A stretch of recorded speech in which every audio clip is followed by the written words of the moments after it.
DM on Instagram in 2021. Now that's I'm going to show you guys in this quick video, so let's get started right away. Now the very first thing you have to do is choose your any of your profile picture. Like I choose India today, and then click on the profile picture. And when you go to this uh, profile, this the page of this your profile picture, you have to click on the messages, and then you can type your replies. And so that's I type hi. And so that's and if you want to, and you can also send the photos, recent photos, very recent photos, by this blue like circle with the camera like icon.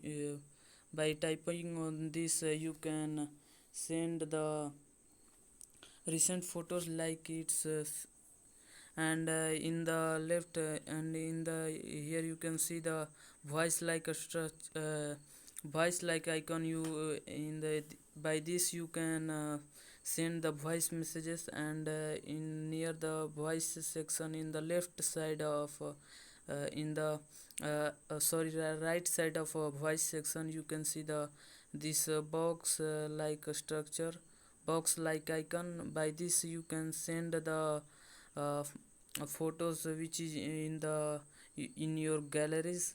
And by this and by the right side of this picture like icon, you can send the emojis to the user, to the Instagram users. So that's basically that how you can DM on Instagram in 2021. If you found this video helpful, leave a like and subscribe to my channel and share it with your friends, and comment below that this video is helpful. Have a good day.